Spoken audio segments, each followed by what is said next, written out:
Hi, happy Tuesday afternoon. I hope you have had a great day. And then if you're in our local area, you are staying safe because we've got some storms around and about us. Today, I wanted to talk about a topic that I get asked about quite frequently, and that is artificial sweeteners or non-nutritive sweeteners or non-sugar sweeteners, whichever way you want to call them. I get asked all the time, are these okay? Is this one okay? This one's my favorite. I prefer the taste of this one. What's it going to do to my body? Is it going to make me gain weight or lose weight? Well, we're not going to answer all of those questions today. But what I do want to talk about is a specific study that I came across. And I'll actually give a shout out to Kathy, who has been our nurse practitioner student on and off for the last 6 months. She brought this study to my attention. So thank you, Kathy. So let's just set the stage. Non-sugar sweeteners, they've been around for a while, but they're a food. And you may not know this, but foods don't necessarily have to go through the same rigorous testing that drugs do when they are new and introduced to the market, which I guess I should call them a food substance, not necessarily a food, because it's not like you go pick them off of the Splenda tree or something of that nature. So there's not as much studies done on them, and they're released into the general public, and the general public is technically the test dummies for these. We're the ones that are seeing what does it look like when we put these things in our body on a large scale, and what are the outcomes of them. This is how large their use is.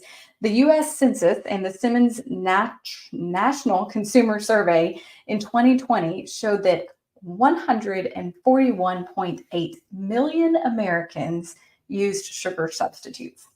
That's a lot. And that was 4 years ago. I wonder what that number has grown to now. So the people that are using these are often people who are trying to control weight, so our clients, or persons who are trying to improve a health condition like diabetes. So they're wanting to remove sugar from their diet to have a better outcome with their diabetes. So in general, this is not necessarily the healthiest population that are using non-sugar substitutes. Now, there's an organization you may have heard of, the WHO, World Health Organization. Now, I do not agree with all of the guidelines and information put out by the World Health Organization, but I found it very interesting that just last year in 2023, they issued new guidelines advising against using non-sugar substitutes. So they do not recommend using non-sugar substitutes. And this came from a meta-analysis. So meta-analysis where you take a whole bunch of studies and look at all of their data and get an overall opinion. And when they did this meta-analysis, it suggested that non-sugar substitutes don't necessarily help weight loss. So they don't necessarily see increased weight loss just from using sugar to non-sugar substitutes. And there are links to potential undesirable effects with long-term use. And one of those is possibly an increase in type 2 diabetes and cardiovascular disease. There was a big link to urethral and potential cardiovascular disease that came out last year. So that's one that's out there. And there is another warning by the International Agency for Research on Cancer, which classifies aspartame as having potential cancerous effects. And aspartame is the sweetener that is in Diet Coke, which happens to be the diet beverage of choice for many of our clients in Tennessee. So you've got two pretty big organizations that have come out recently and said, we don't recommend these. One, the proof is just not there that they're showing health benefits, and there's these potential links to negative outcomes. And there's been this ongoing concern too, talking about how can sweeteners that are not sugar cause weight gain or not help with weight loss because they're not sugar, and sugar makes people gain weight. And what are they actually doing to our body? And one of those specific things has been, do these sweeteners affect the microbiome or the balance of bacteria in our gut? Most of us don't like to think about bacteria in our guts because we think bacteria is bad things, but bacteria is good things too. And your gut has this wonderful flora or balance that kind of helps keep things running smoothly. It helps with your metabolism, your digestion of foods, the production of hormones, and your gut does that, but also the microbiome in there controls that balance. Also, when the microbiome is disrupted, you can develop this condition called leaky gut, where stuff that's supposed to be on the inside of the gut kind of leaks out into ways that it's not supposed to. And that sounds like a very toxic situation. Well, it is a very toxic situation. So our microbiome is a very important thing. And the question is, do these sweeteners that are not sugar affect the microbiome? We already know that sugar can affect the microbiome. It can increase the fermenting type bacteria, which is not necessarily good. It can set up a candida type situation or a yeast overgrowth in the gut. But do these non-sugar things actually affect the gut? So the gut, even though no one likes to really talk about it or talk about what's formed in it, it plays a super important role in many parts of health. And one of those is, well, your digestion, of course, but also your metabolism, which metabolism encompasses many things, but one of those is your ability to gain or lose weight. It controls part of our immune function. It also has hormone production. And you may not realize this, but the all-important hormone serotonin is made in the gut. And serotonin is our happy hormone that helps us feel calm and relaxed and wonderful. It's also, if you say you get that gut feeling, that's probably a serotonin production thing. But serotonin is predominantly produced in the intestines. There's been previous studies on gut microbiome and non-sugar sweeteners, but all of these previous studies have looked at stool samples only. And why am I making that point? It's because stool samples are telling you more about what's going on in the large intestines or the lower intestines before the stool exits the body, which is an important thing, but it's not really indicative of what's going on higher up in the gut. So in the small intestines and right when the stomach exits going into the duodenum. So why does that matter? Well, did you know you can live without a colon? Yeah, you can live without most of your large intestine, but you can't live without small intestines. You have to have some amount of small intestines because that's where a lot of our nutrients are absorbed. So if you don't have any small intestines, you're not long for this world. Large intestine, you can take it or leave it. You'll have that bag on the side of your body, but you don't necessarily have to have all of that. All right, so let's move on. So this study that I want to talk about, it was published in iScience in 2023. If you can see this one. So it is a recent publication because it was just published in December of 2023. And it uses samples and data from another study. So there was another large study and they took information from it and borrowed the samples to analyze them differently and come up with new data points. And this is a very common thing in research. It's not uncommon to have one large study with a pool of population and then another study to come along and pull out of that data. So they're not having to go create new test subjects and whatnot. So here in this study that is titled Consuming Artificial Sweeteners May Alter the Structure and Function of Duodenal Microbial Communities.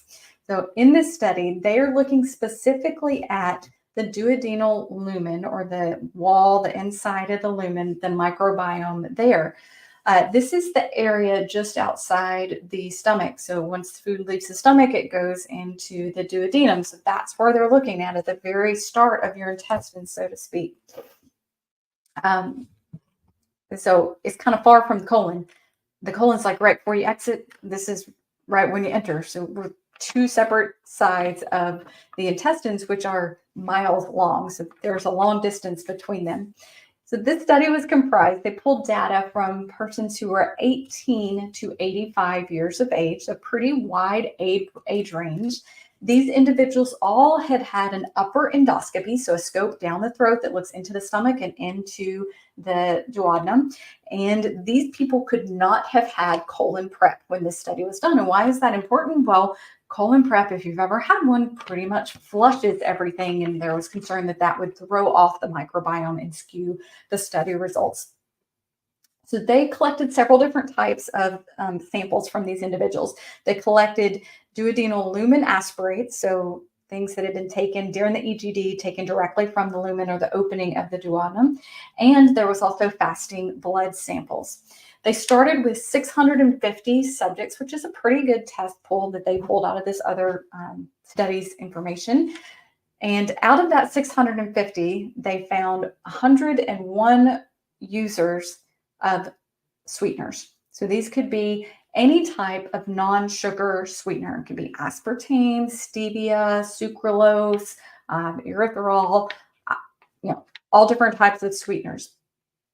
They excluded anyone of those 101 who had SIBO, small intestinal bacterial overgrowth. So it's a diagnosis where there is an overgrowth or a change in the flora, the natural flora in the small intestines that's known.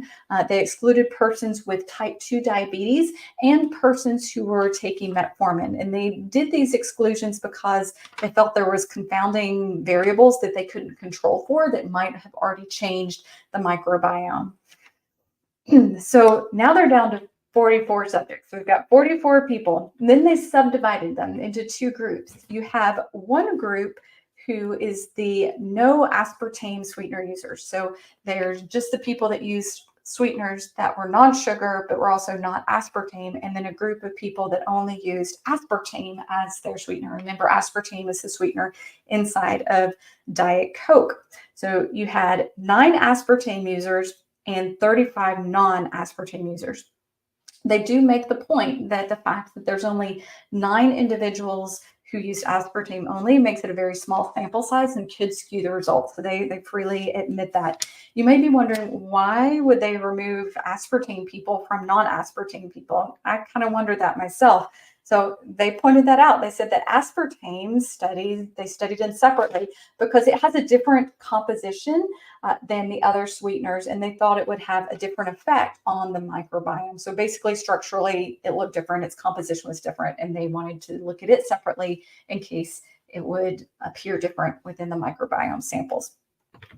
So they had this group of 44 individuals, and then they matched it to a control group of 45 individuals. So they went out and found 45 healthy non-sweetener users. So I guess people that use sugar as opposed to sweeteners, and they matched them for age, gender, and BMI or body mass index. So they tried to match them as close as they could. So if they had an individual that was 18 years of age and weighed or had a BMI of 30, they tried to find another 18-year-old with a BMI of 30 that was also male or female, same gender, so that they could try to match them up as evenly as they could. So let's get to the results. What did they show? The blood test, what they were looking at was actually inflammatory markers, which I found this quite interesting of why they would do this, but I'm glad they did. So they did a panel of 12 circulating inflammatory markers. And when they looked at the sweetener users, the non-aspartame and the aspartame group, compared to the control group, which did not use sweeteners, the non-aspartame group had one marker that was lower than the control group, and the aspartame group had 2 markers that were lower than the control group. So all the other markers were kind of about the same, but there were some that were showing less inflammation or less likely to be triggering an inflammatory cascade. And for those of you that are nerdy out there, the non-aspartame group, it was interleukin 1B. And for the aspartame group, it was interleukin 10 and interleukin 6 that they looked at that were lower than the controlled group. We're going to circle back around to that as to why it might be occurring, but I did find it interesting. They looked at inflammation, and the sweetener users had some lower inflammatory markers than the people in the control group. So when they also looked at the stool findings, so there was stool tests, there was the duodenum samples, and there was the blood test. When they looked at the stool test, so this would have been coming from the lower intestines, the large part, what they found is that the microbial alpha and beta, so alpha and beta, think big picture. How many of these things are there out there? They didn't see that there was much altered difference between the sweeteners and the non-sweetener users. And this applied to both the aspartame and the non-aspartame. But then they looked at the microbial profiles. So we had the alpha and the beta, which is like the big overall picture, how many you got of them. And then you have the profiles. So think the individual little types, their they're known by their individual names kind of things. Both are significantly different than the the control group. So what you found is the people who use sweeteners had a really different profile than the persons who didn't use sweeteners. They had about the same amount of bacteria and microbes in their gut, but the types were different. They also looked at predicted metabolic function, so how each of these metabolized foods, metabolized hormones, they have known pathways for each of these bacteria. But what they found is that the sweetener group, both of them, aspartame, non-aspartame, both of them were different than the control group that was out there. So sweeteners change the microbiome in the lower intestines. We know that. We've also known that from other studies. This is not a new finding. Now let's look at the duodenal samples, so the aspirate that came out of the area just after food enters into the stomach. What they found is that the microbiome alpha, but not the beta, was altered in the non-sugar sweeteners that were not aspartame, but not changed with aspartame. So let's break that down a little bit. So the alpha is kind of the total number, and the variability is different types. Still not as specific as the name, but just the general types of things. So the total number and then the general type, but we're still overall big picture. So the total number was altered. No, the microbiome alpha, not the beta. So yes, the total number of the bacteria in the upper small intestines, the duodenal, was altered, but not the variability. And this was only in the sweeteners that were not aspartame. So the 9 people who had aspartame, it looked about the same as the control. The authors did point out again here that, yes, this is a very small group size of 9 aspartame users. So that really might be throwing off the results there. And that may be all this is. But the finding is the finding. It wasn't altered when they looked at those 9 individuals. It was altered in the 35 individuals that did not use aspartame but still used sweeteners. So the microbial profiles, remember, this is the small, so go from big to small. These are the individual types of microbes in the duodenal, so the upper intestines, were significantly different in both groups. So compared to the control, there were definite changes in these specific types of microbes in the duodenum from control versus sweetener users, and it didn't matter if it was aspartame users or not aspartame users. They also looked at the metabolic function here, just like they did on the stool test, and they found that both groups had a difference compared to the control. So there again, they're not metabolizing, or they're metabolizing differently than the control. They did notice that the aspartame group showed less of that change than the non-aspartame sweetener group. Hope that all made sense. It's a lot of words in there. But let's just get to the takeaways, the important parts. What do you need to know? First, everything that you put in your body has an effect on your body, and that doesn't get lost on non-sugar sweeteners. They have an effect. They're changing things. They're changing the norms within your body. So we need to be cautious and educated and make conscientious decisions of the things that we are putting in our body. And this study is not saying that sweeteners are bad. That's not the purpose of this study. It's only saying that it changes your microbiome. But it points to the changes in these microbiome as things that could have negative effects, like changes in metabolism and changes in diversity of the microbiome, which are all things that our intestines need. Some of these showed that there was that altered metabolic pathway. And this altered metabolic pathway was specifically the one that metabolizes sugar. So follow me here.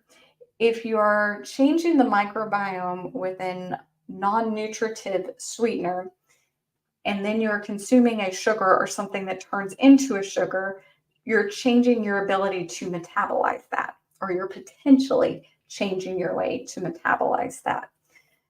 And I think that that's a pretty important thing. especially for those of us who, or for those out there that are trying to make changes, but they're only 1 foot in, 1 foot out. It may set up a situation where you're going to continue to gain weight, which may be why the WHO has found they're not really helpful in weight loss, because you're changing one thing, but you're also changing a pathway that helps you metabolize the other thing. Hope that makes sense. All right, so the other pathway that was changed, and this one was specific for the aspartame, was one that is linked to a downstream effect of cancer causing. So there is a link in one of the pathways, a change in one of the pathways with using aspartame that could have a downstream effect with cancer metabolism, your body's ability to not have cancer. That might also be why that other agency is saying, hey, there's a potential link here. We should avoid aspartame, because specifically colon cancer is one that it is changing. Now, I question, is that because it's changing your microbiome in general and that's creating a not great process in the intestines? Or is it changing the microbiome in a way that it's that metabolic pathway that now you can't break down tissues and repair tissues the way that you could before you consumed aspartame? I want to circle back to the inflammation things. I thought this was pretty cool. There was a decrease in inflammation. Remember, there were 2 markers for aspartame that went down and 1 marker for the other sweeteners that went down, 3 different markers. So you could speculate from this that these non-sugar sweeteners decrease inflammation in the body, which is in general a really, really good thing. However, remember, correlation doesn't always equal causation.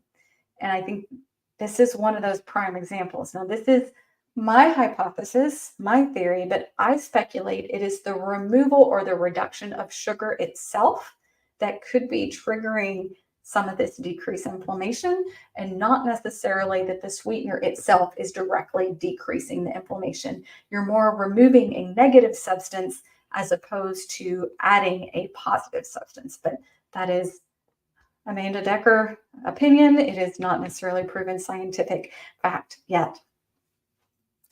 So I have a complaint about this study. One of my complaints is I dislike that all of the non-aspartame sweeteners were lumped together in one group.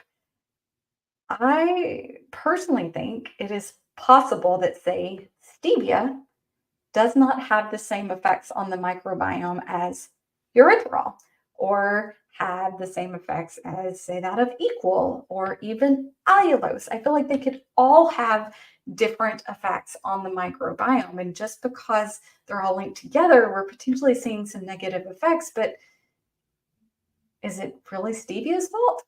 I don't know. The study is not clear enough. Now, in their defense, usually if you're using non-sugar sweeteners, it's not just one single one. I guess aspartame's a little differently, because there are some people that have sugar for the rest of their lives, but they will drink diet soda, and that's their only source of artificial sweetener. So maybe that one's one easier to pull out.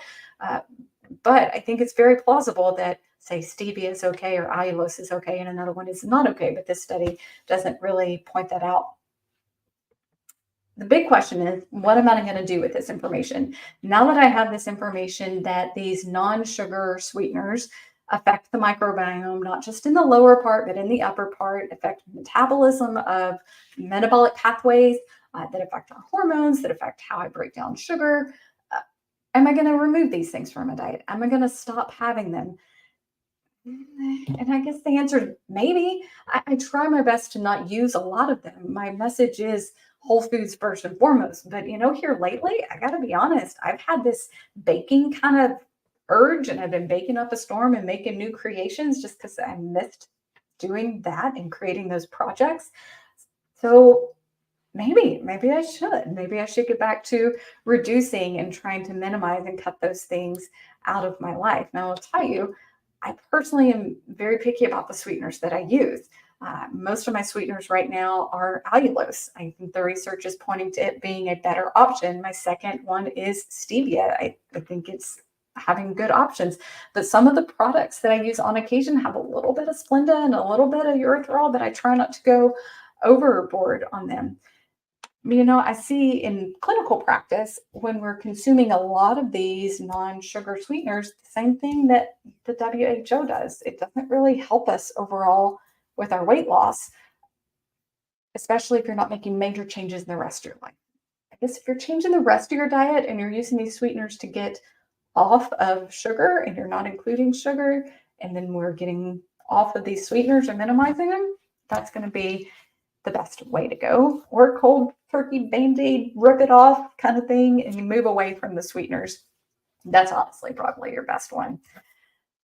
There you go. So I'm going to work on reducing my use of these, but I'm still going to use them. I'm not to the point where I feel like it's negatively affecting me in my journey. You have to evaluate if it's affecting you in your journey, but I'm going to continue to kind of watch the research that's coming out to see if I need to continue to make changes and tweaks in my diet.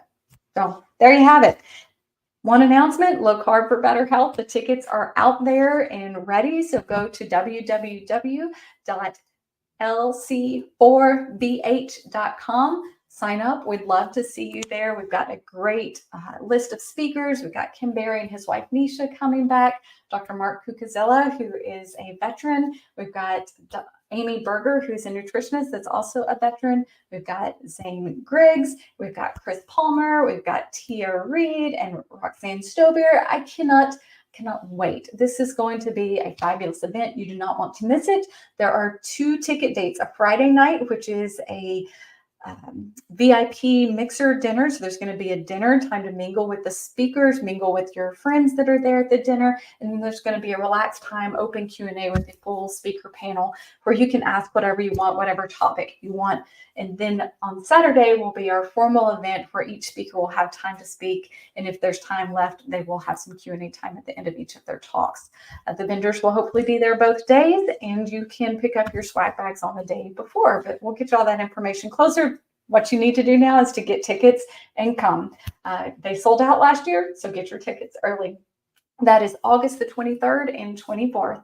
Until next time, guys, stay healthy.